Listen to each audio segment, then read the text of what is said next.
Welcome to Connecting Bites, where we show you interesting places to travel and eat for vegans and vegetarians.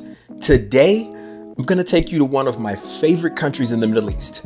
This is Oman.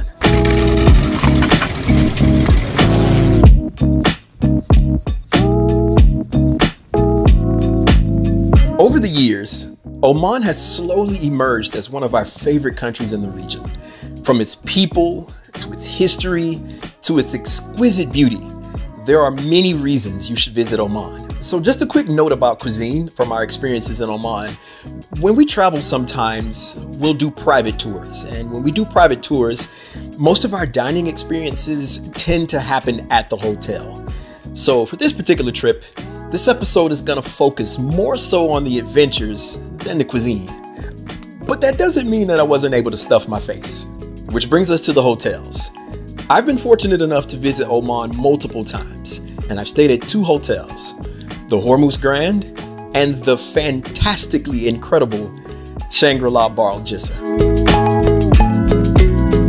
The Shangri-La Barr Jissah is, quite frankly, a flagship luxury hotel experience, and it is really famous among expats in the region. As soon as you get here, any country in the GCC, immediately people are going to talk about the Shangri-La in Oman, and they're talking about Barr Jissah. But make no mistake, the dining options at both hotels are fantastic.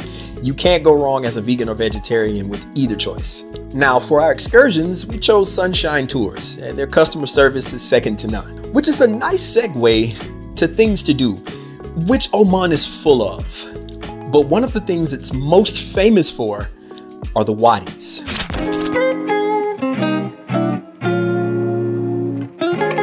So any trip to Oman, if you have any time at all, you have to spare a few hours and make the journey to Wadi Shab.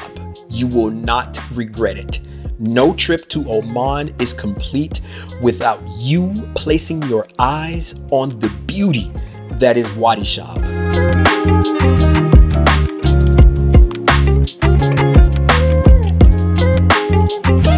On your way back to Muscat, drop by the Bimmah Sinkhole as well.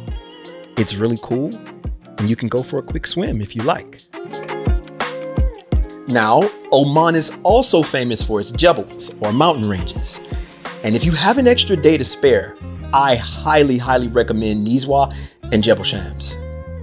The Nizwa Fort is definitely worth a visit, even if it's just for the spectacular views from the top. This place is massive.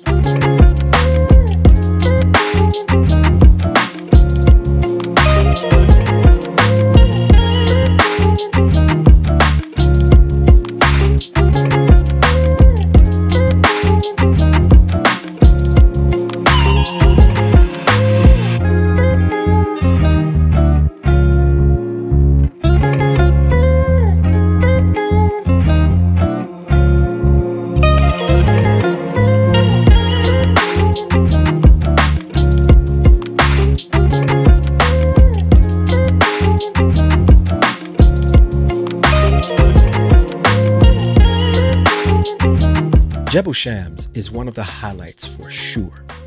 At around 3,000 meters, or almost 10,000 feet, it's the highest point in the country. And speaking of the Jebels, it's probably worth noting that most people have no idea Oman has its own Grand Canyon.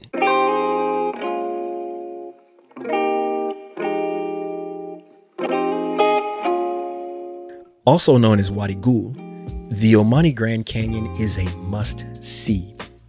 There's a viewpoint down in the canyon near Jebel Shams, and it's amazing.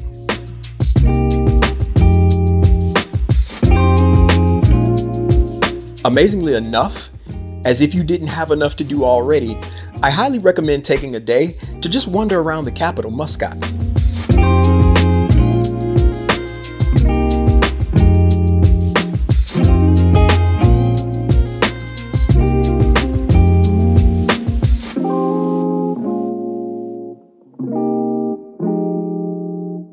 So any day trip focusing on Muscat has to start with the Grand Mosque. And I mean it. It has to begin there. This place is unbelievable. If you have a private tour in Oman, then it will most likely include a tour of the Grand Mosque. If it doesn't, make sure it does. One of the coolest things about the Grand Mosque is that the main chamber has one of the world's largest handmade carpets. In addition to that, it also has one of the world's largest chandeliers that has to be seen to be believed.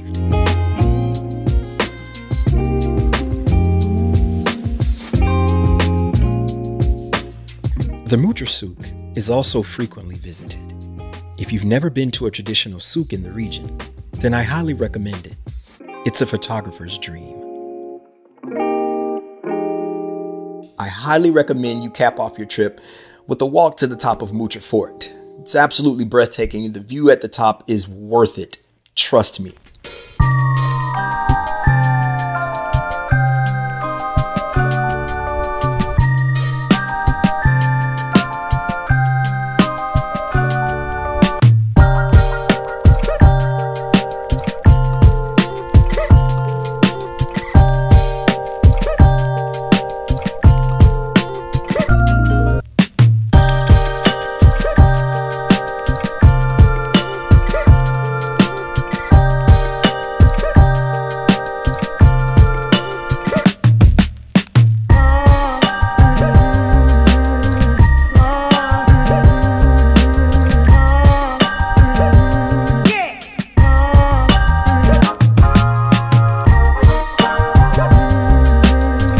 So unfortunately, that's going to do it for this episode of Connecting Bites. But we will be back. Oman is a massive country and we just don't have time to cover it all.